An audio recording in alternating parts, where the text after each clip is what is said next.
Hi beautiful souls, welcome to my channel Elle's Temple. My name is Elle, I'm a goddess guide and intuitive tarot reader. Welcome back to my returning viewers, welcome if you're new here. I'm so happy to have you all here. I hope you guys are all doing well wherever you are in the world. So today's reading is going to be another reading in my Goddess Asteroid series. So for those of you who are on my Cosmic Goddess newsletter, will know that there are three fairly large goddess asteroids who are transiting this month. So I've done two other readings on the other two recently, and the third one is Ceres, goddess Ceres of the grain and motherhood and nurturing and cycles and the seasons. And goddess Ceres is moving into, or has just moved into, the sign of Capricorn, which is a sign that's all about like dedication and hard work and success and achievement and going after our goals and being very grounded, practical. It's an earth sign as well, so it's often concerned with, earthly resources and making the most of those resources, working with the resources we have, building things for ourselves, building a future for ourselves, going after our dreams, all of that kind of thing. So with Ceres or Demeter, I've got the goddess oracle card Demeter, who is the Greek version of Ceres, who's the Roman goddess of more or less the same domains. So Ceres is giving us that little bit of nurturing energy towards our dreams and the things that we want to achieve this year. So she has just moved into Capricorn, and she's going to be there all the way through until the beginning of December the 7th. She moves on to Aquarius. So it is a wonderful time to start to really tune into the intentions that you had for this year, to really give them some lovely nurturing energy. She's being a goddess of grain and agriculture and the harvest, she's all about helping us to fertilize those seeds of our dreams, right? And like tend to them and nurture them and ensure that they grow, give them exactly what they need when they need things. When they need sustenance, when they need, whether it's breathing a little bit of fire into things, whether it's, allowing sometimes, in the cycle of growth, there can be a season where things just need to be left a little bit still to kind of allow things to grow. So, she can help you kind of tend to it depending on where your dream is at and what it is that you're wanting to manifest in the physical world. But because she very much deals with, actual plants and things growing from the earth, she's a very earthy goddess. So she's very much like in one of her home signs in a way, by being in Capricorn, because it is an earth sign and it is linked with like resources and that connection to, being really grounded and using the earth in order to then, rise up from there. So it's a lovely harmonious transit, and it's a wonderful energy to be able to support you to, as the title of this reading is, to root, to rise and nurture your dreams into being. So without further ado, to introduce each of the three piles, if you are drawn to card number 12 with Cliff and standing on the edge, you will be pile number 1.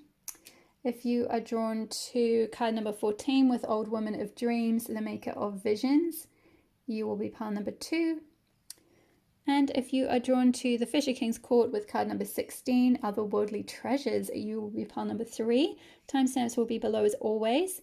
Just a little note to let you know that these cards are from the Rooted Woman Oracle by Sharon Blackie. It's a beautiful deck. I've just got it. I was hoping to do a full deck walkthrough, and I did a little one the other night, but unfortunately the visual quality of the run through of the cards, once I'd edited it and uploaded it, it was just really a little bit diminished, and you couldn't see all the beautiful detail on the cards. So very sadly, I don't think it's quite up to quality to put out that one. However, if you would like to see a full walkthrough of this particular deck, because the artwork is just beautiful, I know some of you voted in my poll recently. Thank you for joining that poll to let me know that I believe it was about 40% of you said you were interested in seeing deck walkthrough. So at the very end of this video, I'm going to do a little short one where I'm going to go through all the cards. For those of you that are interested in that, you can click on that timestamp. Otherwise, the timestamps for the pick a card reading portion is in the description box below.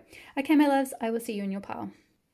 Hi there, pile number one. If you chose the cliff card with standing on the edge, this will be your reading on route to rise, you nurture your dreams into being. So I'm going to start off by reading straight from the guidebook for you for this particular card, and then I've got a few other oracle decks and a tarot deck where I'll live shuffle and pull some cards to support this card, this main card. So here we go. We've got, for most of us, there are many times during our lives when we feel that we're on a cliff edge, when we're caught in the midst of a crisis or standing on the brink of major change. Will we try to hold tight to keep all the pieces of our disintegrating life together, or will we close our eyes, trust in the story that's unfolding, and let ourselves fall? We can see the cliff edge as a place of terror or a place of opportunity. This card invites us to consider the ways in which we might transform our fear into a sense of evolving possibility. Sometimes we're drawn to do certain things, to take certain steps in spite of our fear of the consequences. But sometimes the situation we're facing requires even more of us. We're asked to actively embrace our fear and to take certain steps precisely because we're afraid. The cliff card then urges us to confront any fearful situation that we might be facing with our eyes wide open. What would happen if we recognized our fear and explored all the ways in which that fear was holding us back from the possibility of a more fulfilling life? What would happen if we took the step over the cliff edge because it scares us? Facing our fear is an opportunity for growth, and if we can face it with a sense of purpose, we'll feel that we're more in control of our own falling. And as a consequence, we'll become stronger and more ready to face the inevitable challenges we'll meet along the path. Beautiful. I love that. Yeah, what would happen if we took the step over the cliff edge because it scares us? Yeah, I feel like for you, pal number one, there's something that is calling you. There is something that's calling you to take that leap of faith. I feel like you're very much on the precipice of something big.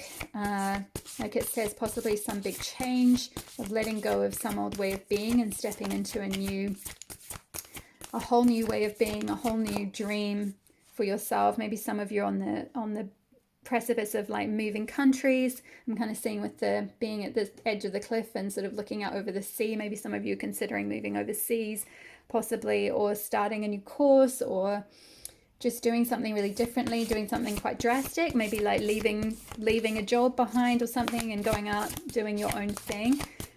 Can we get a Sacred Earth Oracle? Here we go. We've got, efficiency. Wow, very appropriate for Capricorn, Ceres and Capricorn energy. Efficiency. Yeah, I feel like there's something that you're being called to create, and I feel like it's there's an energy of wanting you to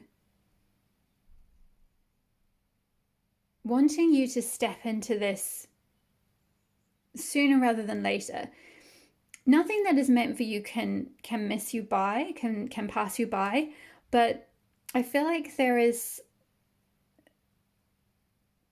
like something that's kind of been waiting for you in a way. There's something around like, efficiently using your resources. Like if you're able to be efficient, if you're able to be like plan and be proactive and practical about where you put your energy and what you want to put your energy into and all of that. If you're sort of, I'm just kind of feeling this, like if you're energy efficient, if you're efficient with your energy. So what's coming through is this could be something like maybe some of you don't feel like you have enough energy to focus on your dreams or to go after this big goal or something. Like maybe some of you are focused on something else right now. I'm kind of seeing this like little sort of marigold flower or something, some kind of flower that she's holding that looks like it's a light. It's kind of like possibly some kind of creative dream with the kind of flame colors. It just reminds me of the element of fire, which is connected with the suit of wands in tarot, which is all about your creativity and stoking that like creative fire. So maybe for some of you, you don't feel like you have the time or energy to spend on some sort of creative dream, but you've been holding it for quite a while. And I feel like what's coming through is like you're on the edge of just going after this dream, of starting to, you know, like I was talking about in the introduction, Demeter can help us, or Ceres can help us to, you know, put those steps in place to bring something about in the physical world, in the tangible world. You know, she can help us to nurture those dreams into, you know, into reality, essentially. And I feel like she can help you to do that in an efficient way. So maybe if there's some concern with like, well, how can I do this whilst I'm doing my job? Or how can I manage my time and energy efficiently? Like, you know, it could be that there's a more efficient way of doing something. Like maybe it's working with your routine a little bit, like getting up a bit earlier in the morning. Maybe you have better energy in the morning, so it's you know, starting to carve out time in the morning for this creative dream. Or for some of you, it could be late at night. Maybe there's just no time at the morning, and it's like after you get back from work, maybe instead of, you know, there might need to be some sort of sacrifice with something that you do, something else you do in the evening, where instead of, like, I don't know, going out or, you know, watching something on Netflix or something like that, you carve out a bit of time to focus on this creative dream during that time, or maybe each weekend or something like that. It's like something to do with like an efficient placing of your energy, and looking at like what you're, you know, I'm just kind of seeing all this fertile growth around it. There's all this green, there's all these like ferns and flowers and everything. It's like, what are you wanting to grow? What are you fertilizing? What are you wanting to grow? What creative project or dream are you wanting to grow and flourish in your life? And it's like, can you put some of that like fire and energy, life force energy, into that to see it really grow? Can we get a sacred feminine oracle, wild and sacred feminine? Ooh, Kalima, fierce love. Wow. Yeah, so Kalima in conjunction with the cliff and standing on the edge, and what I was speaking about when I read out the message from the cliff, there could be some big change in your life happening. There could be some big transformation that you're going through. Often Kali will come to us when, you know, there's like something where we've built something possibly on a false foundation, or we're clinging to something that just isn't really working for us anymore, isn't really serving us anymore. And she lovingly comes along. It doesn't feel like love at the time. It just feels like pain, because we're attached to that thing, right? That way of being, that habit, that person, that job, that identity, that status, right? Whatever it is, it's like we're attached to that. And she will come along where she sees that it's not serving our highest good. It's not really meant, it's not aligned with, you know, where our lives are going. It's not aligned with our highest dreams for ourselves. And she'll come along with her scythe, her big scythe here, and she'll cut something away, or she'll either like give us the opportunity to kind of walk away from something, or if we often don't take action on that, something will tend to happen in our lives where that thing or whatever it is will end up, you know, say for example, a job that you've been on the verge of leaving for a long time, all of a sudden you'll be, you know, restructured out of the job or something. You know, suddenly that department no longer exists anymore. For example, that actually happened to me back in my corporate days about a decade ago. I'd already gone on sabbatical for quite a while and come back, and I was unsure about staying anyway, and then found out that my job didn't exist anymore. So that kind of made the answer for me. So, and I've had it happen with relationships as well. And so sometimes, you know, these things will, they do feel painful and uncomfortable at the time. You know, being pushed to step off that ledge is never something we really want. It looks like we're going to fall into this big scary ocean, and it feels like, oh my gosh, if I let go of this thing or this place or, you know, this job or whatever it is, I'm gonna drown, I'm gonna fall. But really, she always knows. She's doing this with so much love for us, because she always knows when we need to be pushed, we need to be nudged, we need to step away from that cliff and allow ourselves to fall, to kind of go towards the fear and embrace it and see, you know, it's kind of like we can then create so much more from that new place, from that, like, it's like we would never know. What I'm hearing is like we would never know our own power if we stayed attached to, you know, the top of the cliff. It's like we have to kind of be pushed into that scenario to then like see if we can kind of like, you know, fly or swim or whatever it is. You know, it's like we we sometimes need that little nudge in that direction. And this could be anything. This could be, like I said, a creative project. It could be a new job, a new career path, a course of study, maybe moving countries, like I mentioned. You know, it could be any number of things. Let's get a herbal astrology card. Can we get a herbal astrology card for pile 1?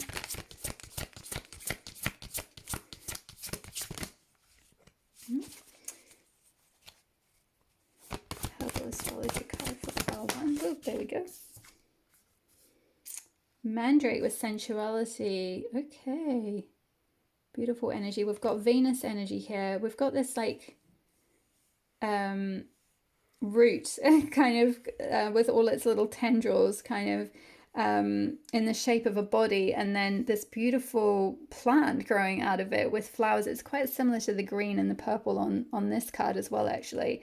So I feel like there's something that wants to flourish. There's some sort of dream or some sort of goal that you've been on the verge of doing, but maybe because of an attachment to something else, you haven't been able to give it the time and energy that you would really want to. And so Kali's kind of coming in to like really end up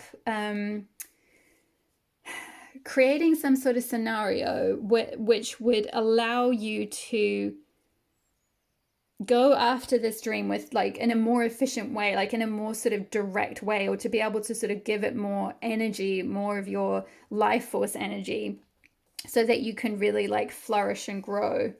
And with Venus being there as well, you know, Venus is the planet of love, and it's all about like doing what you love. And that sensual energy is also very linked to the sacral chakra, which I mentioned with the efficiency card. I felt this sort of strong sensual creative energy. So there's something that I feel like really want to grow, you really want to nourish, you really want to work on.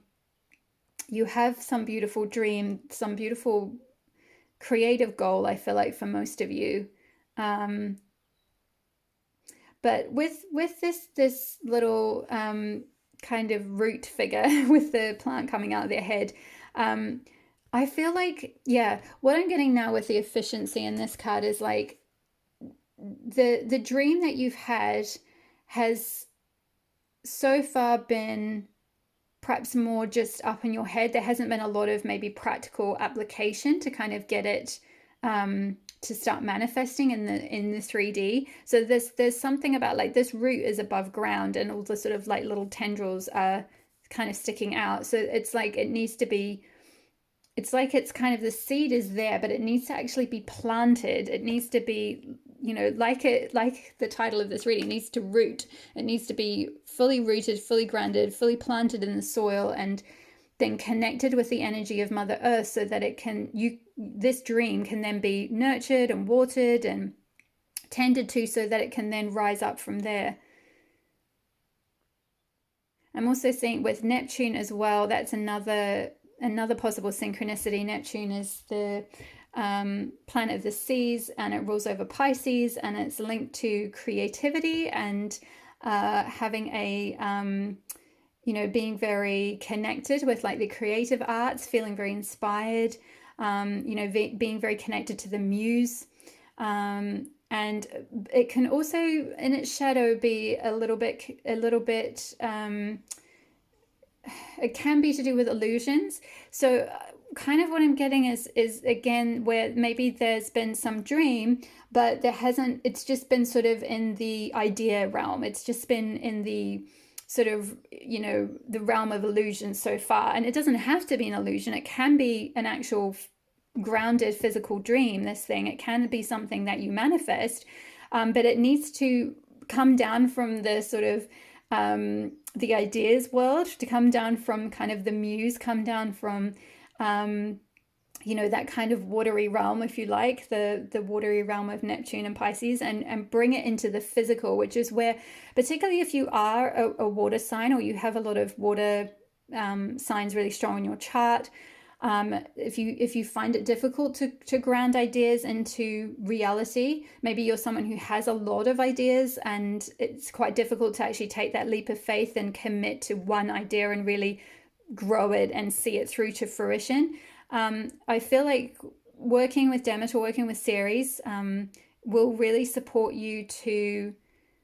So sorry, just to explain in case you missed the introduction, Goddess Demeter is the Greek version of Ceres. So I'll use their names interchangeably. They're basically the same goddess.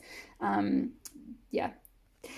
So yeah, goddess Ceres can help you to, and the energy with her being in Capricorn can help you to really ground this dream and nurture it, like actually really plant this somewhere and ground it and bring it into fruition, so that it doesn't have to stay up in the ideas world. But yeah, it could also be, I'm kind of seeing with the color purple here, and there was a bit of purple on this card as well. Around her head. It's kind of like the crown of sort of green and purple. This could be something that's very, because purple is linked with the crown chakra or the third eye chakra, so it could be very intuitive. It could be something where your intuition is pulling you to this, to leap off this cliff and go towards this new dream, this new goal, this new vision. It could be, starting a spiritual business, for example. It could be using your intuition or your psychic gifts or your spiritual gifts in some way. Or if it isn't, it's just, your intuition is guiding you through this transformation, through this change. Yeah, and the green is linked to the heart chakra, which is all about your what you love, what you invest in, what you feel connected to, being in a position where you feel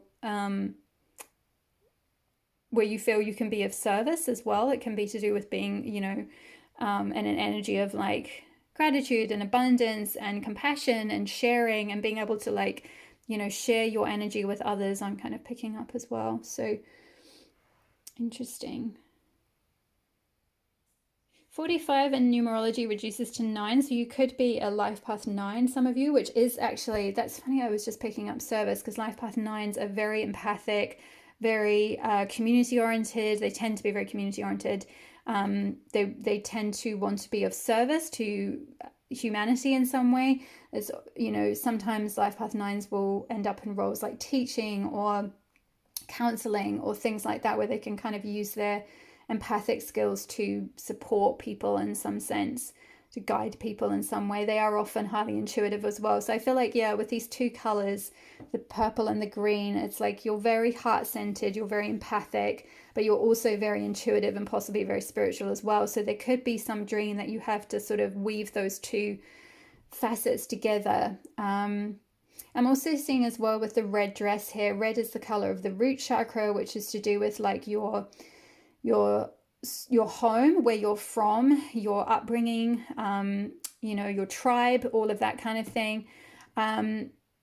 So there could be something around sort of taking that leap of faith away from, certain conditioning that you had growing up, away from, like putting that one with that one, away from, any limiting beliefs that were projected onto you, away from, if there's any sort of just lack of support, lack of belief in your, in yourself and your dreams. I feel like, because it's kind of like the red is pulling that way. I mean, the wind is blowing it obviously, but it's like, the red is pulling, and she's kind of sheltering herself on the edge of the cliff. And it's kind of like holding to something related to the root. So there could be maybe doing some root chakra clearing for some of you. Could be really helpful, because it could be, especially if you're wanting to say move overseas or something like that, you could feel a bit conflicted about taking that leap of faith because you feel a bit beholden or something like that to your family or to your roots, or it could be a situation like that. But for others of you, if it's not something related to like moving, or you don't sort of have any direct feeling of like interference or anything from your upbringing or from your roots or your tribe, this could be more of an internal thing. This could be just some sort of negative beliefs, limiting beliefs, or something that you've internalized, about, like, say for example, you might want to go down a creative path here, which I picked up with this sacral chakra energy coming through here, and also the sensuality, which is linked with that sacral chakra energy as well. So there's some sort of some sort of idea that wants to be fertilized and actually brought into being, and there's maybe not enough time and energy being plugged into that, and that could be because of something you've been conditioned in childhood to believe that, like, oh well, there's no point like really pursuing this dream because it'll never take off for me, because if I do focus on my art, like, well, everyone said growing up, like, all artists are poor, and, I'm going to be a poor, starving artist. Or, it could be one of those kind of societal beliefs, right? That, like, maybe it wasn't even anything your parents specifically said or your caregivers said, but, it could just be general societal, because, roots can be to do with your conditioning from all of society, the school, the church, like media, all of that, so it's kind of like maybe unpacking where you've had some conditioning around something that might be holding you back. It might be stopping you from taking that leap of faith towards this goal, this dream. So let's have a little look at the tarot to drill down and get a wee bit more. Whoops. Oh gosh, that came out fast. I haven't even asked the questions, but I feel like these wanted to come out very quickly. We've got more green energy and a little flame as well. So, and the leaves on this Tulsi plant look very similar to the leaves on this mandrake plant as well. So yeah, a lot of heart chakra energy coming through. So some of you might be going through quite a big like heart chakra awakening, a spiritual awakening in some ways, which can often, cause this type of thing to happen, to get to the, edge of a cliff situation where you're like, okay, that old way of life that I was doing, it's not really working for me anymore. I don't really resonate with it anymore. I don't vibe with it anymore. What I really want to do is to go over here and do this, or to do this thing my soul is calling me towards, my intuition is calling me towards, my, creative fire is pulling me towards. But, there's sort of maybe just something kind of holding you back, that I'm hearing kind of loyalty. Yeah, it could be sort of a loyalty to your tribe, a loyalty to your upbringing. So maybe this is an opportunity to, like go overseas or to pursue a dream somewhere away from family, and you feel like, oh, it would be really disloyal to leave them, or even just away from friends, right? Like, especially if you're a bit younger or something, sometimes that can be really, really, really difficult to move away from a strong group of friends and community, to move away from your tribe and where you have security, where you're who you are, and all of that, what your identity is around them. And it can be really scary to kind of go off and sort of do something different. But I feel like for many of you, you're going through some sort of spiritual awakening. I'm kind of seeing with the beads here as well. It looks like they're from what are they called? Is it mala beads? I think certain like yoga teachers have them. Maybe some of you have recently gone on like a yoga retreat or something like that. And that could have like triggered a bit of your spiritual awakening in some way. And now there's this spark that's kind of lit, this little flame that's like lit inside you now to want to pursue something perhaps a bit different. And I feel like, Kali's sort of coming in here with, as part of this awakening process, as part of this maybe dark night of the soul process, to like cut away that which isn't serving you anymore. And also with all the rain here as well, she's kind of standing against this just rain that's beating down. It's like something's being purified, some sort of emotional energy is being like purified and released out of you.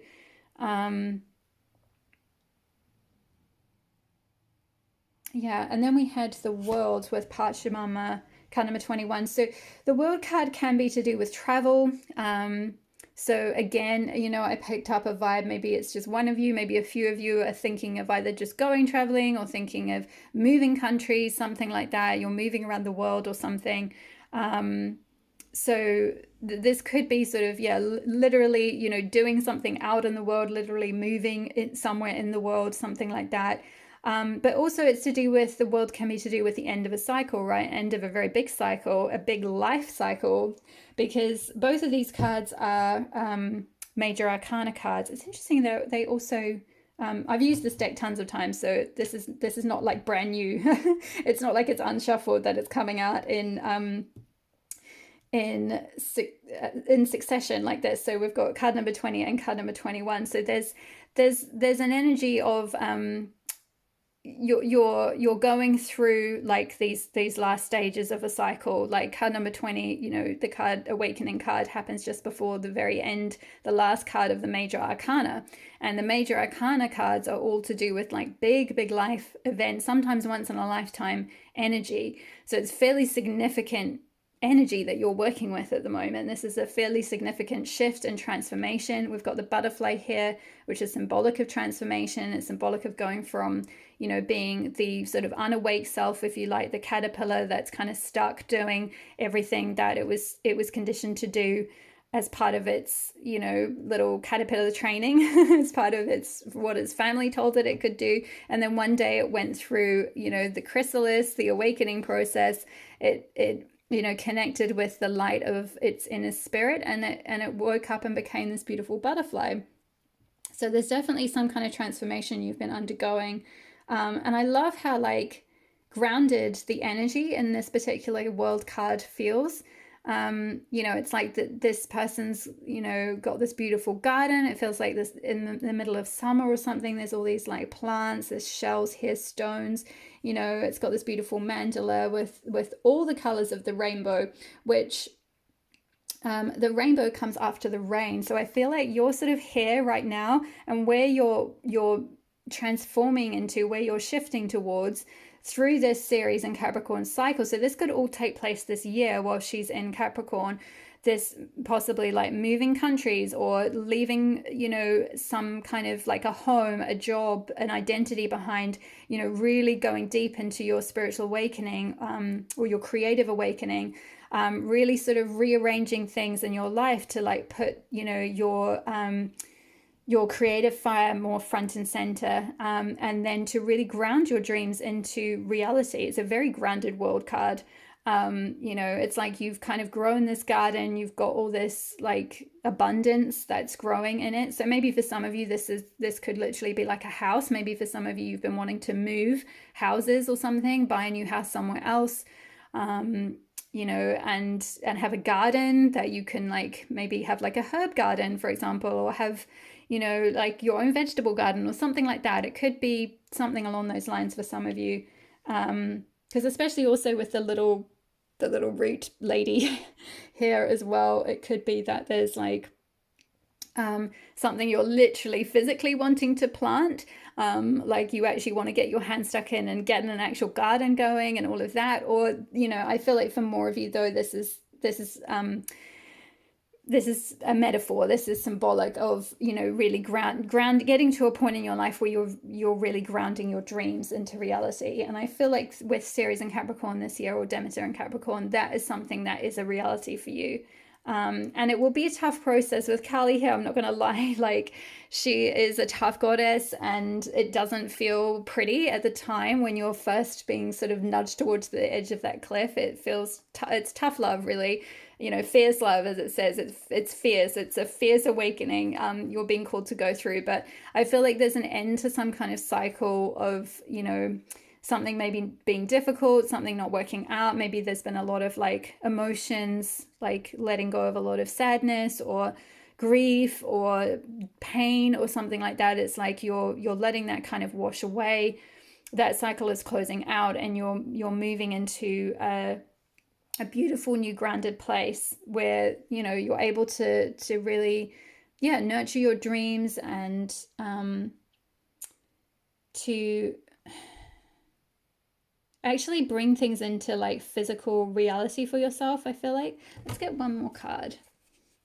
I'm curious. I only have one more card for pile 1 to finish. What is the next energy after this world card? Whoa.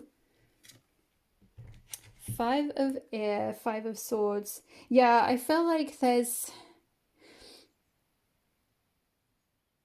some sort of a like cutting away process. Sage is all about purifying your space. I feel like this is I'm going to put this in the middle. I feel like this is what the action card, this is what you have to do at this point is, and it's very linked with Kali's energy. It's like there's some kind of purifying that needs to be done. And I mentioned purifying with the rain as well. It's like purifying your space, purifying your energy so that you can be more, you know, efficient, more sort of focused on the things that you want to grow in your life. So maybe there's some people around you who aren't really healthy for you. Also, the green sage, which is, as I mentioned, linked to the heart chakra, which is all about, you know, what you love and what you want to invest time and energy and you know, your emotional energy into. And it's tied by, these bunches are tied by red string. And the red string is often makes me think of like the thread of destiny.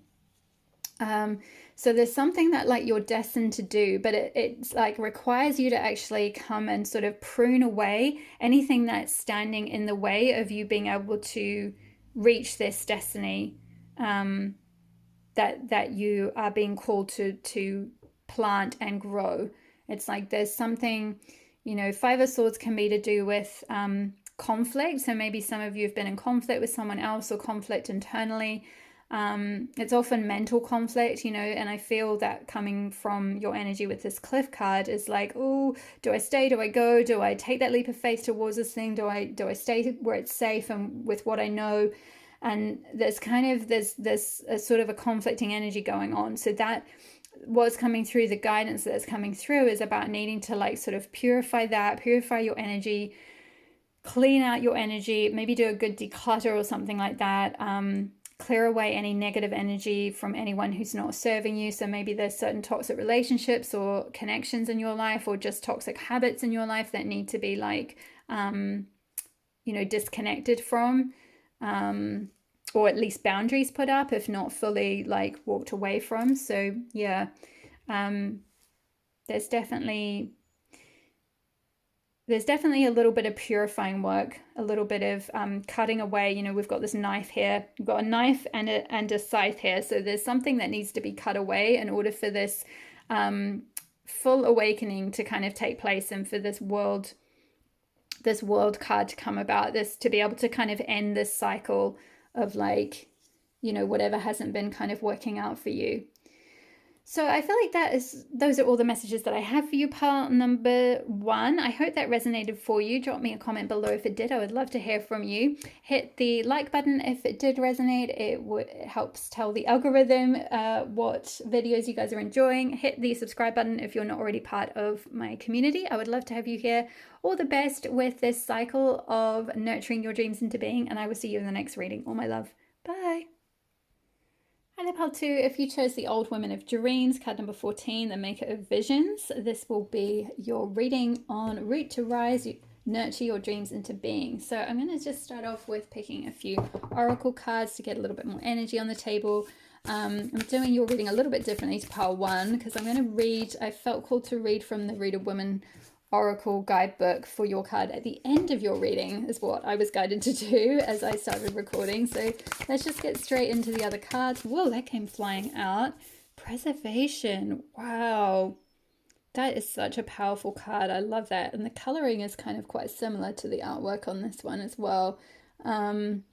Interesting. We've definitely got some sort of a death process, that like death and rebirth process rather. There's something that like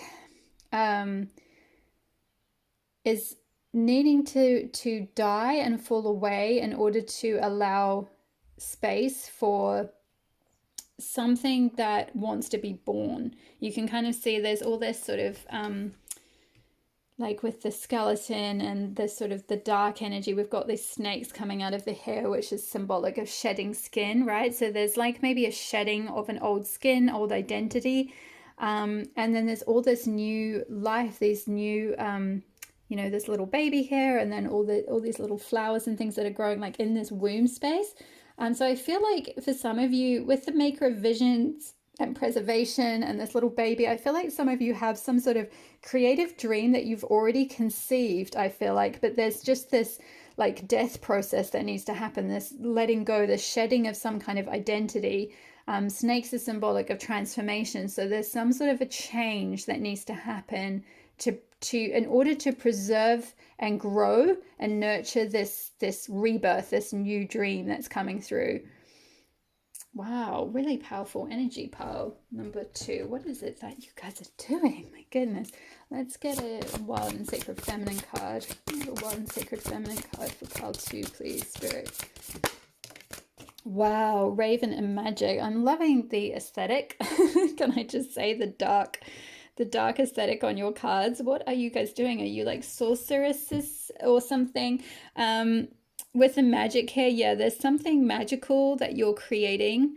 You can see she's got like one hand up with like a ball of fire kind of thing, and then the other hand with like this raven that's kind of just manifested out of her hand and is flying off. I'm also just noticing the tree as well, like on her dress, or like imprinted on her body, which is very appropriate for this energy of root to rise and being all about, you know, with Demeter being all about nurturing our projects, our creative projects or our dreams, and giving them all the time and energy that they need to really grow. But in order to do that, we need to really root into the earth and really use the cycles and seasons of the earth in order to be able to create our magic, essentially. So it's really beautiful cosmic energy. What is it that you guys are creating? I'm intrigued to get into the tarot to get a little bit more detail, but I'm going to just pull one more oracle card from the herbal astrology deck. Can we get one more card, please, for pile 2? Get one more card, Spirit, for pile 2. Get one more card, please. Whoop, there we go. Wow, Telsey with wealth. Ooh, I love this. And the peacock. And we've got Mercury and Jupiter here. So planet of expansion. Love that for you, pile 2. Interesting. So the maker of visions, preservation, magic, and wealth. So maybe for some of you, this rebirth is to do with creating some sort of like stable financial future for yourself, creating some kind of, it could be starting your own business. It could be doing some kind of creative project that you then put out in the world and make money from. It could be getting like a promotion at work. It could be like, I feel like I'm getting, and I picked this up when I pulled this card, I'm getting strong manifesting energy, strong like magician energy from you, pile 2. It's like you have all the tools that you need. You know, the magician card in the tarot is pictured with like the cup, meaning they can use the element of water, the sword, the element of air, you know, the wand, the element of fire, and what's the other one? Sword, air, fire, cup. Did I say all of them? You get the idea. The point is they've got all the elements at their disposal, and they can, and Pentacles, Earth, of course. Oh my gosh, the main one. Interesting, I just forgot that. Maybe that's something that that's the last piece of the puzzle. It's like you've got all the creative energy, you've got the brains, you've got the smarts, you've got the intelligence, you've got the fire, you've got the creative energy, the power, the spark, all of that kind of thing. But what is missing to really bring your dream into the physical 3D, to bring this vision down to earth, is Pentacles energy, earth energy. So, which is linked with wealth. So yeah, there could be something there about wanting to like kind of manifest wealth for yourself, but maybe there's some sort of a transformation perhaps that needs to happen in order for you to bring that manifestation about. Interesting. I feel like you're I'm getting with in numerology, we've got the card number 14 here, which reduces to 5, which is about change. And then we've got 19 here, which reduces to 10, which is about the end of a cycle, completing a cycle. So and we got change with the concept of rebirth here as well. So there's possibly some sort of a change that's going to happen in regard to like how you manifest your money. So maybe you're changing jobs. Maybe you're, sort of cutting back on your hours at work so that you can preserve this creative dream for yourself, so that you're not sort of burning yourself out, burning the candle at both ends, trying to do, a creative project and your day job. So you're maybe cutting your hours back and then plugging some of your energy into this creative dream. Like maybe some of you want to start an Etsy store, for example, and sell your, whatever it is, your artwork or something you create. For some of you, it could be that you have this vision to actually manifest wealth and abundance for yourself through, doing your own thing, through like, it could be like maybe starting a channel related to, things that are esoteric or like magical or manifesting or, all of that kind of stuff. It could be just using that energy yourself. But it's kind of like there's something around like bringing it down to earth, using that like Pentacles energy as a magician, making sure you're using all four of the elements. So you're also using the energy of the earth, which Goddess Ceres or Demeter can really help you with. She can help you with actually, tuning into the cycles and the rhythms of nature and tuning into the energy of the earth, that sort of really grounded energy that can help you actually ground your magic or your manifestations or your ideas, your creative ideas into the earth so that they come about in a physical, tangible, see it, taste it, touch it, smell it world, and from there, once you are able to ground, because it's like, yeah, grounding and rooting your magic. It's so interesting that this card came out in this particular reading. I feel like it's so appropriate that it's like you've got all this magical, powerful manifestor magician energy, but there's just this need to root it, to really plant it firmly in the earth, so that from there that will allow you to create the wealth that you want for yourself, to create the abundance and the expansion that you want for yourself. And also to be able to, with the peacock here as well, this is, being able to, peacocks are very beautiful creatures. They, have these beautiful plumage. It's like they can really like show their, gorgeous feathers off kind of thing. So it's like, really showing your beauty, showing yourself, putting yourself maybe out there in the world. And we've also got the planet of communication as well. So maybe there's something that you're then communicating as well. And once you put that your creations out there and show them off to people and are comfortable kind of being like, hey, look what I've created, look at my beautiful peacock feathers, and metaphorically speaking, once you kind of doing that, then like people respond to that, and then the wealth, the Pentacles energy, that earth energy starts to reciprocate in turn. Because I feel like it is something very magical and very beautiful that you're creating. I kind of want to know, what is pile 2 creating? What are you guys up to? Comment below if you feel comfortable sharing. I would love to. Oops, I should probably try. I haven't shuffled since the last pile. So yeah, comment below if you feel comfortable sharing, and take this opportunity while I'm shuffling and getting little bits of paper out of my deck. How did they get in there? Sorry, part number 2, to like the video if you're enjoying it. It helps my channel grow, and I appreciate each and every one of you who's been doing that. Hit the subscribe button if you're not already part of my community. I would love to have you here. Okay, so let's have a look. What does pile 2 need to do to root to rise and to nurture their dreams into being? What does pile 2 need to do to nurture their dreams? Wow. Oh my goodness, I love this. The Empress, beautiful energy. Wow, it's so lush. We've got this honeycomb here.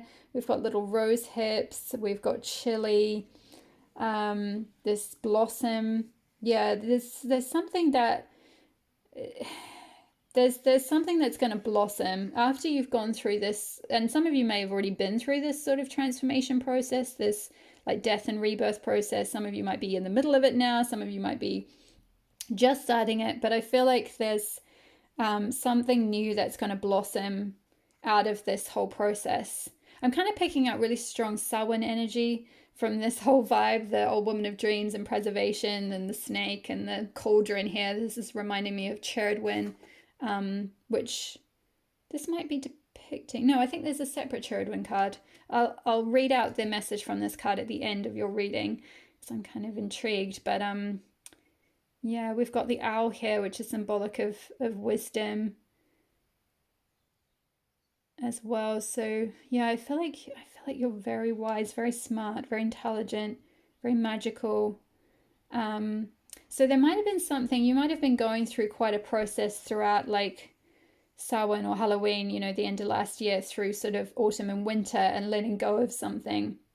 And then now you're kind of going through really finding your power and starting to learn to root that power and really tap into this like divine feminine way of manifesting, which perhaps is something that like you may not have done before, or this could be quite new to you, manifesting in this very feminine way, in a more like receptive way, because the Empress doesn't chase, she just attracts, excuse me, it's very magnetic energy. It's like, oh sorry, on the camera, it's very like I'm hearing like honey to the bee kind of thing. It's like the bee that is drawn to the flower. And I was kind of talking about that with some of you who, you're getting to a point where you can show your peacock feathers off, as in whatever that might be, excuse me, like your creative projects, or your client services, for example, if you're going into business, or a product, or your communications. Maybe some of you are writing or putting work out in the world, or starting a channel or something. And it's like,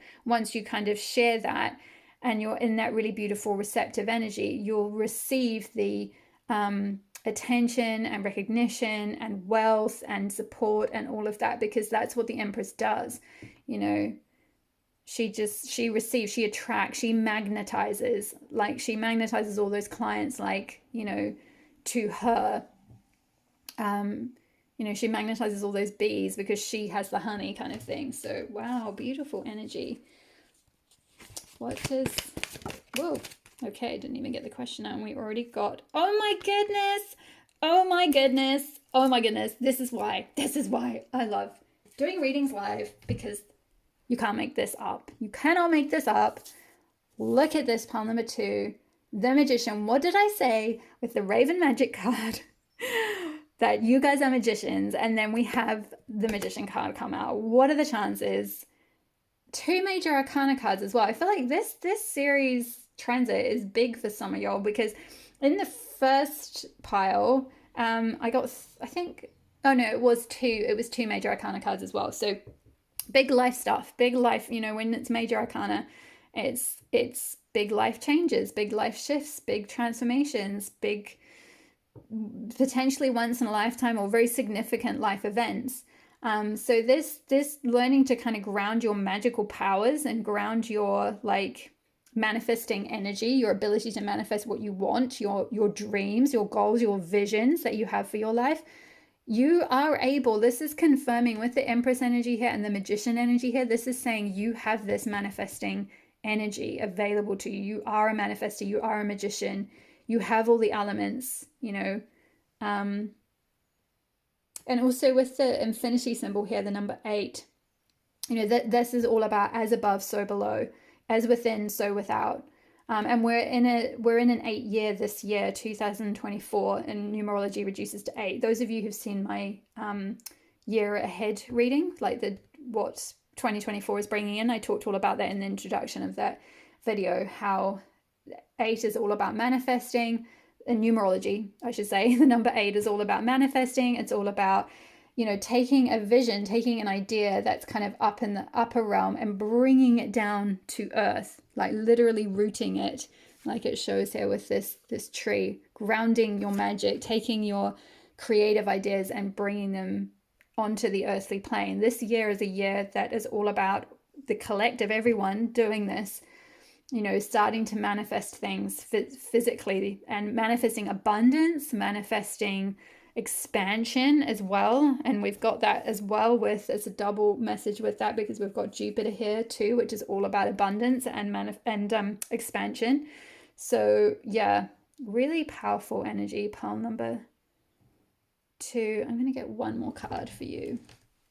I love this. And also as well with the sunflower, this is about, shining your light. It's like the flower of the sun, so it's connected to that Leo energy, which is about being comfortable and confident in yourself, being able to be center stage, to put yourself out there, share your gift, to shine your light. You know, sunflowers literally, like they turn their faces to face the sun, so it's like they're literally receiving all that adoration and warmth and nurturance and life force energy from the sun all day as they go around. So it's kind of like, I feel like you're coming into, after this sort of death and rebirth process, you're coming into this beautiful bright energy where you're really shining your light and people are seeing you, and you're potentially able to manifest either whatever dream it is you want to manifest whatever abundance it is that you're specifically looking for.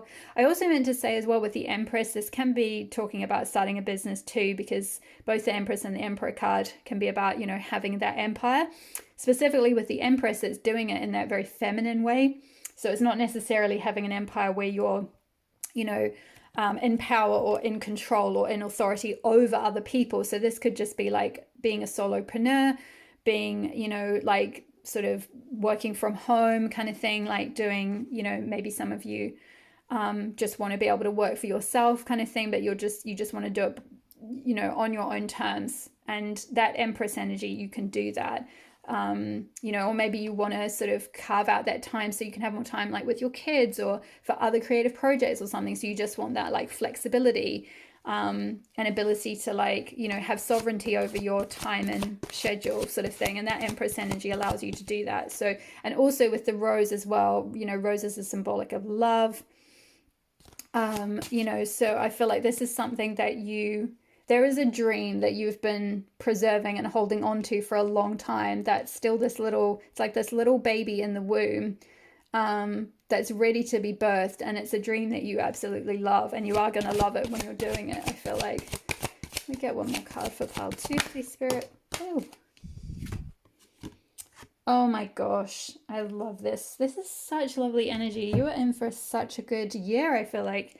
Pile number 2, 6 of water, which is 6 of cups, and we've got this like angel here, and we've got this beautiful lake setting, and then like all these little, what are those flowers? Is it borage? It must be. And 3 glasses of wine with a wine carafe. So yeah, I'm kind of getting almost like 3 of cups energy from this 6 of cups card, which is about like celebration and, you know, having good times with friends and all of that. But yeah, I kind of see this as like, for those of you that are wanting to manifest wealth or like a laptop lifestyle, or to be able to like travel and work whenever you want and have that sovereignty over your time and energy and your location. It's like this particular 6 of cups, you know, it's like on a lakefront. It looks like, you know, having a picnic or you know, very nice glasses of wine, like somewhere like in a really beautiful location with water. So I feel like you're going to have the means to be able to do that if that's something that you want to manifest with the Magician there. Like if you want to create this little empire for yourself, or you want to just put your work out there in the world in some way so that you can then manifest the wealth that you want, you know, to be able to travel where you want or eat and drink whatever you want or whatever it is. I feel like as well with the little angel there, like the angels are supporting you. It's kind of like the angels holding up a little, what is that? Like a little half a coconut, I think. Yeah, it looks like a little half a coconut. How cute. So yeah. Yeah, I feel like that's kind of showing like your angels are totally supporting you. Like you're being held. This dream is, it's being preserved. It's like it's protected. It's, you know, it's almost like it's like it doesn't matter, you know, how many sort of death and rebirth cycles you go through and how much transformation you go through. It's like this dream is protected and it's still growing, and it's like I'm hearing like, yeah, you're going to be successful. Like it's this little angel is like holding it up like, yay, pile 2, look at my pile 2. Yeah, and I feel like as well, 6 of water, 6 of cups can be to do with nostalgia or, you know, things related to childhood. So I feel like this is linked with like a long held dream, a long preserved dream, a long held dream, a dream that's been like coalescing and brewing in the cauldron for a very long time. You've wanted this like lifestyle or this wealth or this level of recognition or these manifestations, whatever it is that you're, this empire, this business, this whatever this goal is that you've been wanting to grow, that you've been preserving and working hard towards, it's like you're going to, yeah, you're going to be successful. I feel like that's not the traditional meaning of the Six of Water, but that's just what I'm channeling through from your guides for this particular card. It's an interesting Six of Cups card. I'm also seeing as well with the color blue, all these little blue flowers. Blue is linked with the throat chakra, which is all about being your authentic self, expressing your true self, putting your work out in the world, like creative self-expression, expressing your needs. So, and it's kind of like they're just like all dotted around. They're like in the flowers, they're in the wine, they're all over the table. It's like maybe some of you with that Mercury as well being here, some of you are you might be, yeah, putting some sort of communications out in the world, starting to, you know, communicate with your potential clients or, you know, with your social media followers or something like that. It's like you're putting maybe something online or out in the world. It could be linked with this sort of empire idea that you're growing, this business, or it just could be a separate creative project, but there's some expression that's coming through. Wow, really beautiful energy, pile number 2. I love this for you. Oh yeah, I was meant to finish up with the Old Woman of Dreams, card number 14. Let's see. Okay, so an old Scottish folktale tells of an old woman and an old man who live in a cave high up in the Cuillin Mountains on the Isle of Skye. The couple are the creators of all the dreams of the world. The Old Woman of Dreams has deep vision. She can see and understand everything that's happening in the world by looking into a dark pool in the cave. She uses this knowledge to create the substance out of which her husband crafts the dreams of the world, the two of them together quite literally dreaming the world into being. Wow. The story tells us of a young girl who loses her way in misty weather and stays with the couple for a year and a day, helping them with their work. As a consequence, the girl comes to understand the importance of apprenticeship. She emerges from the old woman's tuition with the knowledge of how to interpret dreams, a skill that she later finds valuable in her husband's country, and which she in turn passes on to other people to the benefit of all. The Old Woman of Dreams card reminds us that we should always take time to apprentice ourselves to the knowledge of our dreams.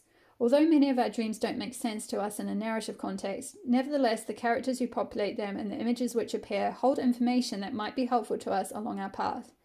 Our dreams also reflect the wisdom of our inner self, the part of us that knows what's good for us even when our conscious mind does not. Wow. Yeah, so pay attention to your dreams, pile number 1. There might be some messages that your guides are trying to communicate to you, or that your subconscious is trying to communicate to you, certain wisdom or like signs, synchronicity, certain, you know, guidance about, you know, this manifestation, this dream. You might, you know, find that you keep dreaming about a certain place, or you keep dreaming about being in a certain type of position, or, you know, doing a certain thing. So just start to, yeah, pay attention to your dreams. I feel like there's something within that wants to be expressed through you. Maybe keeping a dream journal, just, you know, noting down in the morning when you wake up what you might have dreamed about and start noticing if there's any patterns there. Or doing like morning pages, you know, which is from Julia Cameron's book, The Artist's Way, which is like stream of consciousness writing. And sometimes certain little memories that might have been kind of downloaded to you during your dreams through the night might just start to pop up as you're doing the stream of consciousness writing, and you might start to get some guidance as to like how to go about manifesting this dream, how to go about, you know, how to go about like building this, how to go about grounding this.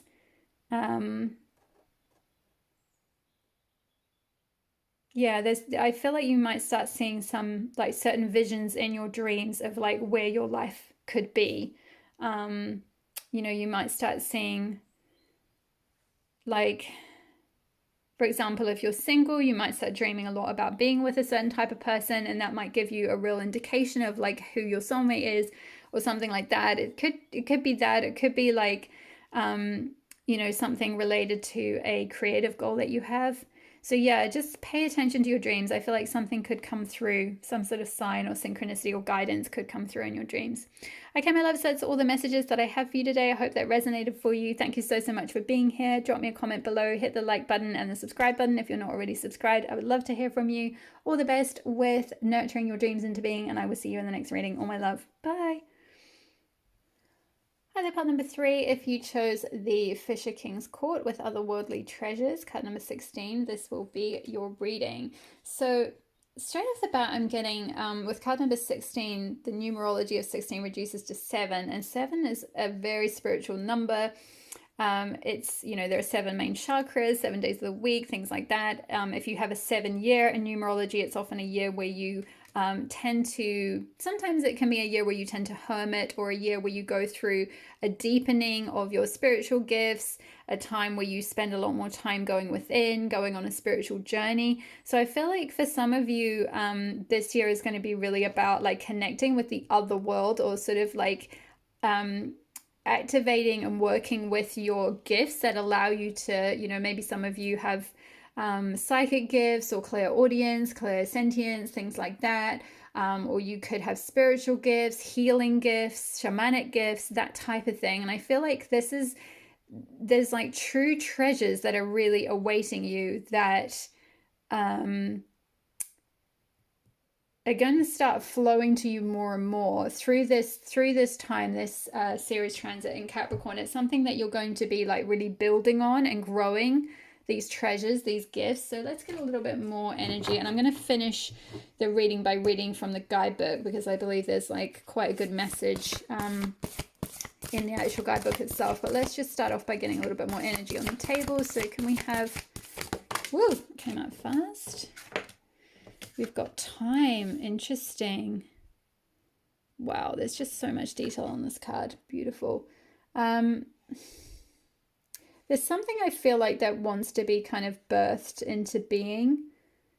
I'm hearing like this is kind of you. It's like there's like a rebirth, or you birthing into being as this spiritual light, like a light worker. Sorry, part 3. I just had a little coughing fit. Possibly some of you might be going through a bit of a throat chakra awakening. There's a lot of blue here. She's wearing like a garland of blue flowers, and there's a lot of blue down here. And blue is all about, it's linked to the throat chakra, and it's all about self-expression, being in your truth, expressing your creative self, expressing your needs. Yeah, essentially like being able to put voice to your ideas as well.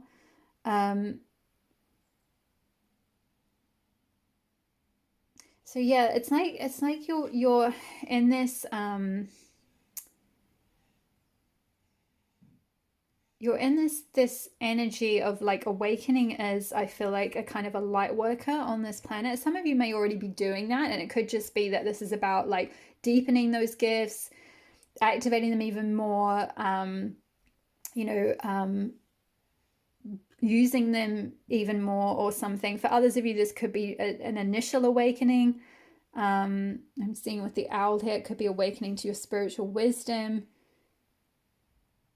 Also, for some of you, it could be some kind of healing using your hands. So it could be massage, somatic therapy, art therapy, Reiki, cooking, even holistic cooking, anything that uses your hands. Because I'm just seeing this kind of warm ball of light coming out from her hands. So for some of you, this could be like physical healing, where you use your hands to heal people in some way. Or you could just have a very like healing presence that could be kind of awakening. This could be one of the kind of treasures that you're able to connect with the other side, and like draw down this like healing energy to then be able to give to people. But I feel like it's with time here, it's like there's a divine timing to all of this. There's a process to all of this. It might take a certain amount of time to like either amplify these gifts, to ground these gifts, to activate these gifts fully. Let's get a little bit more energy to see if we can get more detail about this. Okay, whoa. Okay, we've got rebel with revolutionary. And we've got Queen with sovereignty as well. Got 2 cards for you. Let's move this over. So, yeah, interesting. This could be that you have always, I'm kind of hearing like you've always been a little bit different, pile number 3. You've always maybe been this sort of ethereal, otherworldly, connected to the other side. Maybe from a young age you were able to channel messages, or you were just very spiritually aware, or you could, see ghosts or something like that, or if not that, maybe you were just quite rebellious and quite different, and you just questioned authority, and you questioned the ways of like the regular world and all the sort of rules and structures and things that just didn't make sense to you. And you felt like you just wanted to kind of revolt against that, that power paradigm, or against patriarchy, or against like, whatever, like just whatever rules you were told. Or maybe for some of you as well, because this is symbolizing the figure Eve. So maybe some of you grew up in like, a Christian household, or Christian religion, something like that, some religious tradition. And I'm kind of just seeing, like, I'm noticing all the little eaten apple cores at the bottom, and it's like I feel like you are very wise. You are someone who's very wise, pile number 3. With the otherworldly treasures, you have this connection to the other world. You have this wisdom. I picked up the owl as well, being symbolic of wisdom. So it's like you've got this little owl on your shoulder, and like you were not afraid to like eat the apple of wisdom. You wanted the knowledge. You wanted to like understand, things about the true nature of the world, about, the fact that actually this other world that, supposedly in certain religious traditions is like only priests can connect with that other world, and you're like, no, actually, if I have this wisdom, if I have this connection, through eating the apple of wisdom, then, I possess that too. I have that ability to like channel light, to channel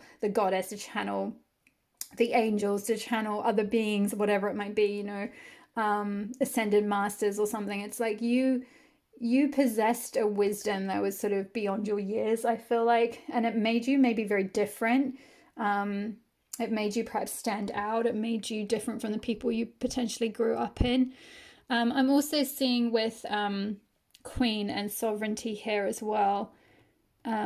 Excuse me. There's part of this process of connecting in with your gifts is to step into your sovereignty with that, where you're really, you have that sense of self-assurance and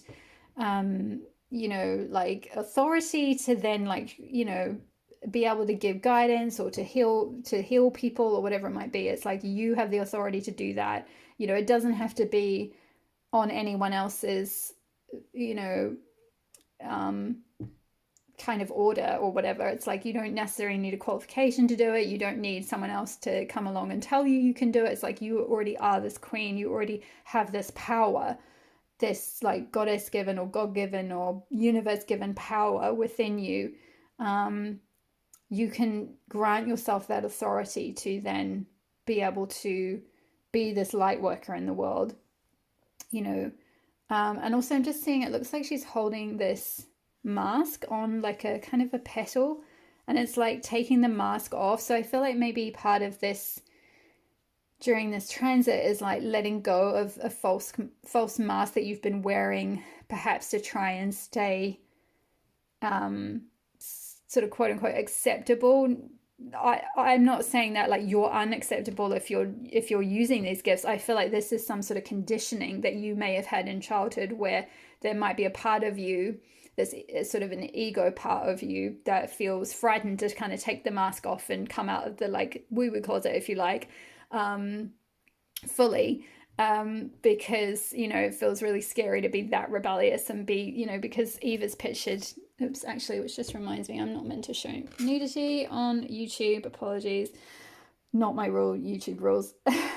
But yeah, Eve is naked here, and it's like it's very vulnerable to like be out in society and be, you know, sort of spiritually open and just like, this is me, I'm a healer, or I can speak to ghosts, or I can do whatever it is, you know, I'm clairvoyant, I have visions, or I'm a tarot reader, or I'm into astrology, or whatever it is that might be a little bit like seen as rebellious in your eyes compared with like maybe how you were brought up or something like that.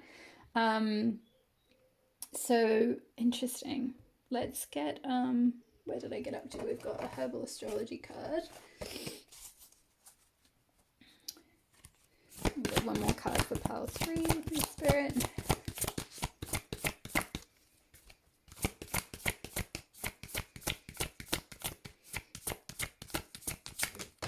Ooh. Horse Tower with patience. Interesting. We've got both time and patience here. So there's definitely something that's going to happen in divine timing. We've got the planet Venus here, and oh my gosh, what is that one? Saturn. I think it's Saturn. I'm going to check in the book. I got the book here. Here we go, 35. Yes, Saturn, I was right. Yeah, so Saturn and Venus. So Saturn, the planet of like time and when things are meant to happen, and there being a sense of divine timing about things, and discipline as well, and cycles. And you know, Saturn governs very similar domains to Demeter actually, so it's interesting that's come up. You know, Demeter is all about doing things in tune with the cycles and rhythms and seasons of nature. So there could be something around like, yeah, some sense of timing, some sense of needing to have patience, because something's been some sort of growth, I feel like, for you, some sort of a evolution for you has been, the seed has been sown for that, but there just needs to be some patience with, you know, letting it grow, letting it like fully mature, letting it come about. Sorry, there's a alarm in the background.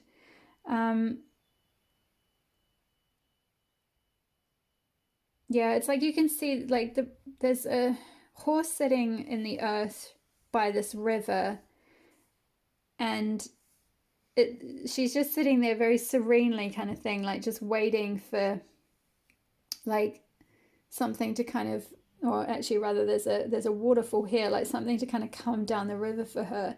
So it's kind of like there might be an energy of this year you may feel a little bit like not much is happening on the outside, because a lot is maybe happening internally with your gifts, and with like evolving your and heightening and amplifying your spiritual gifts, if it is a spiritual gift or some kind of gift. Interesting. Might be something in here.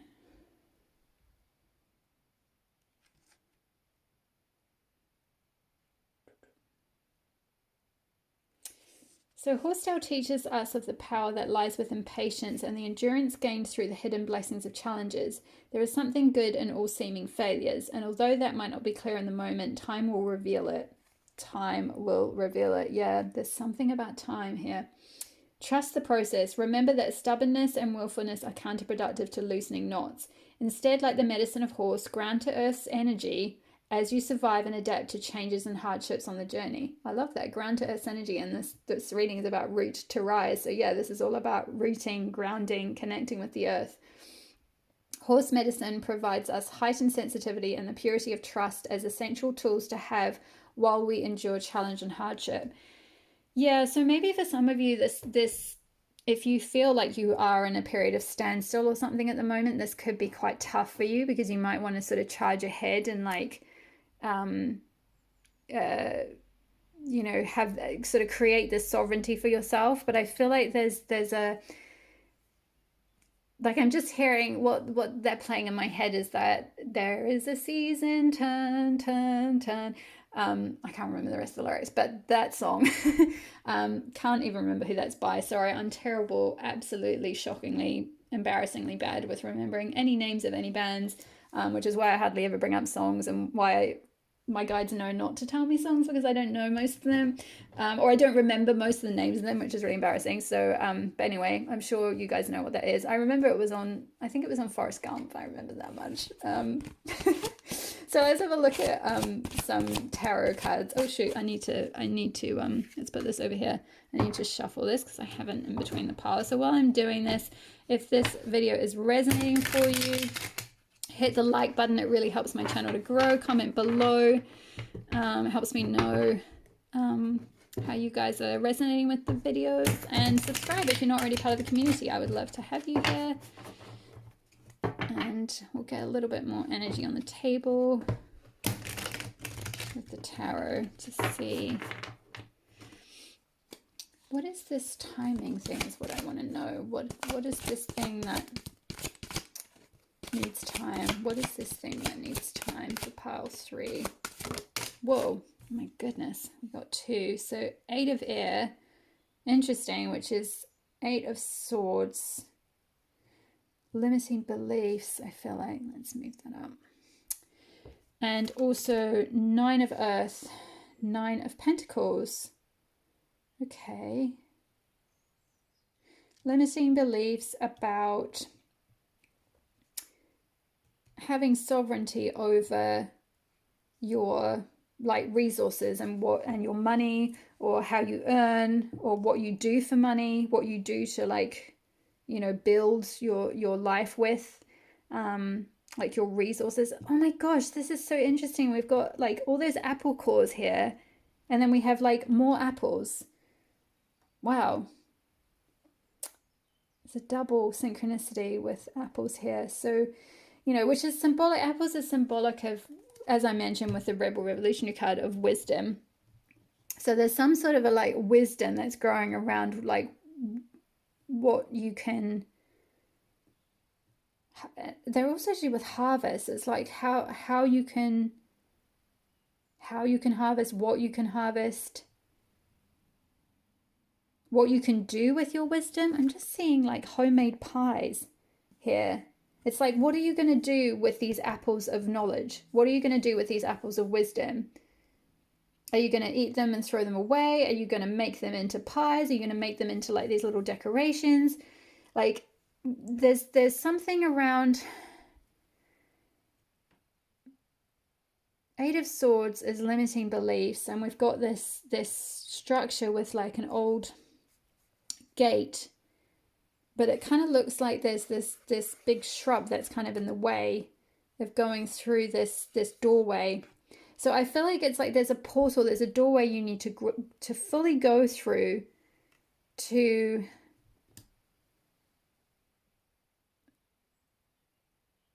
essentially be able to, it's interesting, this has come out right under sovereignty, to claim your sovereignty, to claim your authority, to stand up and say, yes, this is me, I'm here, I know things, I have knowledge. Just because it doesn't come in the same form that what I was taught, or it doesn't look like XYZ, what everyone else thinks, it doesn't mean it's not valid.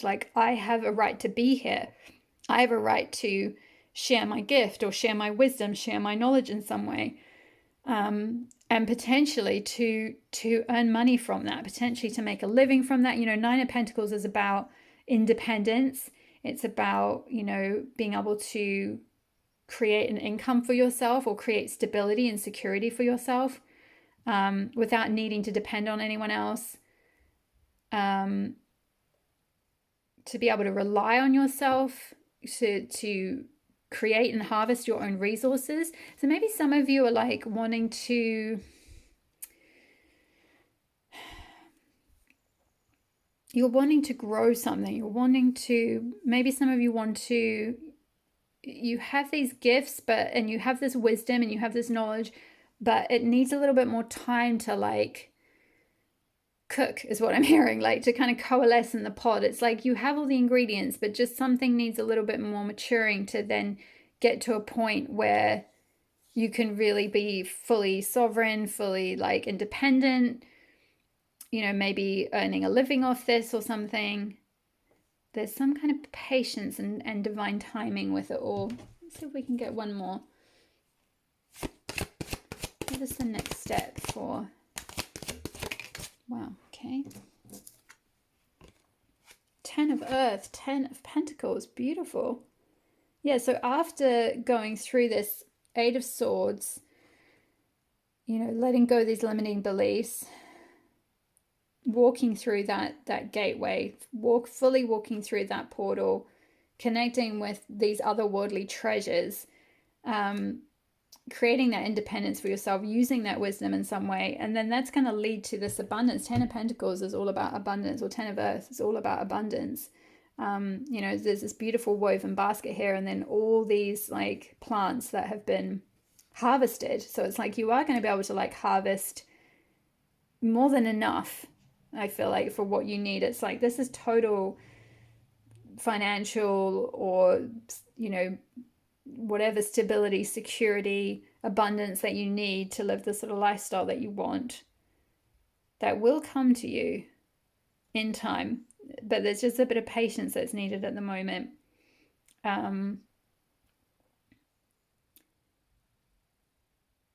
Yeah, let's finish up by reading from this card from the Root of Woman Oracle. So card number 16.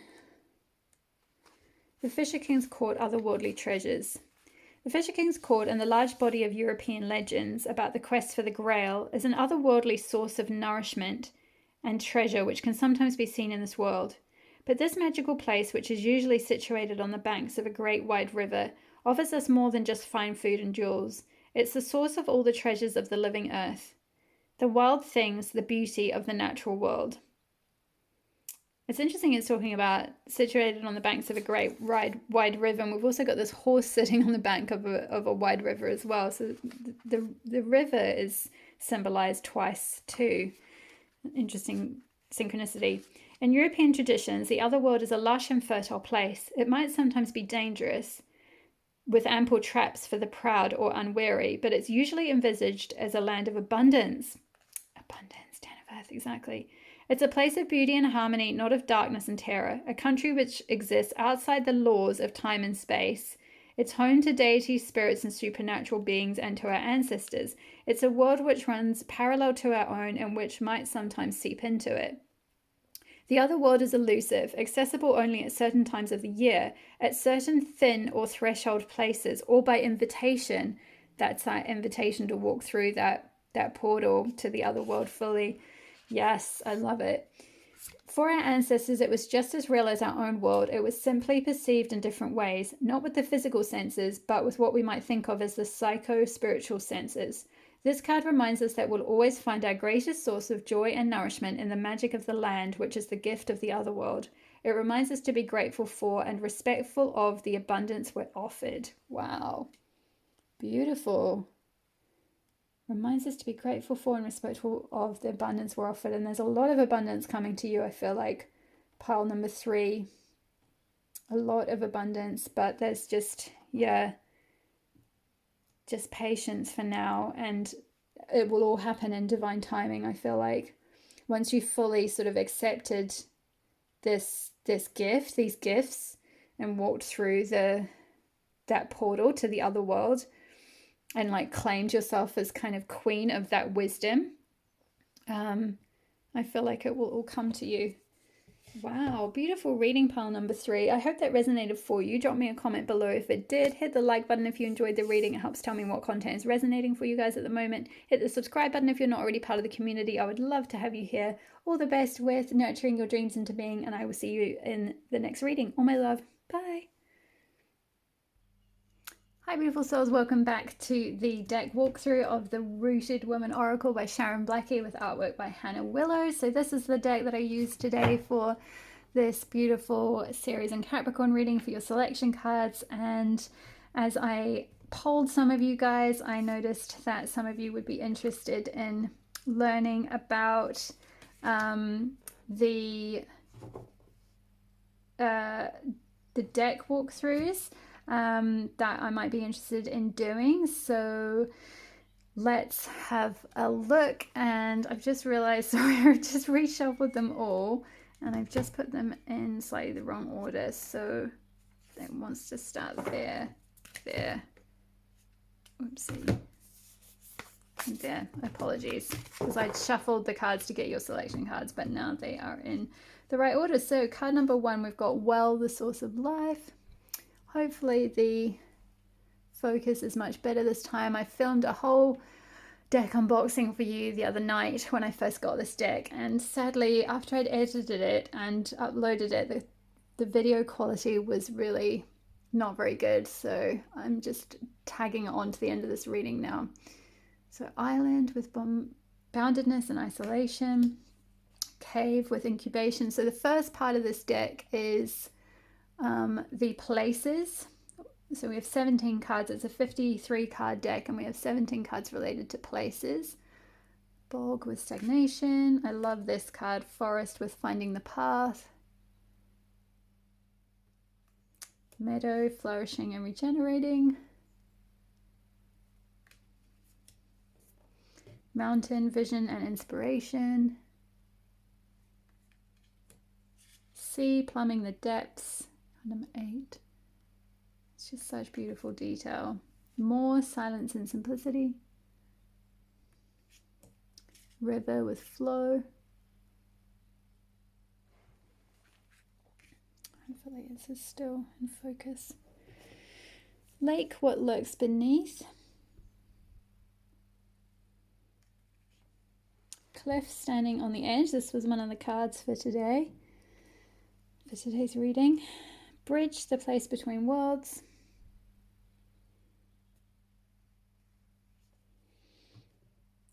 Stone circle, the sacred landscape. Kin, portal to the mystery. Fisher King's Court. This is another card for today. The Isle of Women, Women's Mysteries. So that's the last of the places cards, and then we move on to the allies.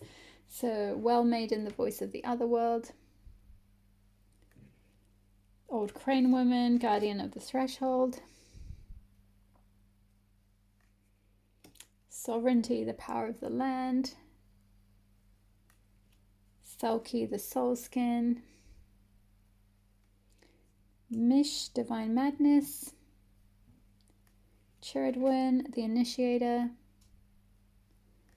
Ellen, pathmaker and guide. This is Ellen of the ways. Rhiannon, the story carrier. The buried moon, the hidden feminine. Sheila Nagi, fertility and creativity. Kaliak, protector of the wild. Oh, I love this card. Banfasha, woman's wisdom. Maka, strength and endurance. Old Woman of Dreams, this was another card for today. The Maker of Visions. The Grail Bearer, spiritual nourishment. Banshee, the Keening Woman. Ooh, that's a powerful card. And the Morrigan, death and rebirth. So there's, as you can see, there's many goddesses, but also some like archetypes there as well. And then finally we have the Journey suit. So we've got card number 1 with Quest. Love the energy of this card. The artwork on these cards are just beautiful. They really pull you in, I feel like. Emram, card number 2. It's like almost like entering a portal. Pilgrimage. Labyrinth. The Wasteland. Wow, very evocative. The Call. The Threshold. The Fall. The Descent. Love that. The Crossroads. Temptation. Initiation. Transformation. Shape-shifting. Reclaiming the feminine. The Sacred Marriage. the return. So that's the last of the journey. Beautiful. And then we've got 2 focus cards. One is Peregrina.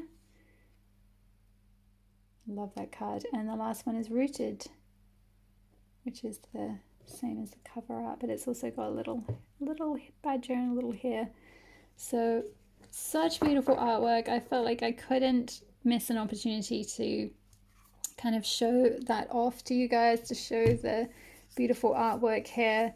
It's got really good representation, this deck. I feel like there's a really good representation of ages, especially as well, with all the there's quite a few crone goddesses in there.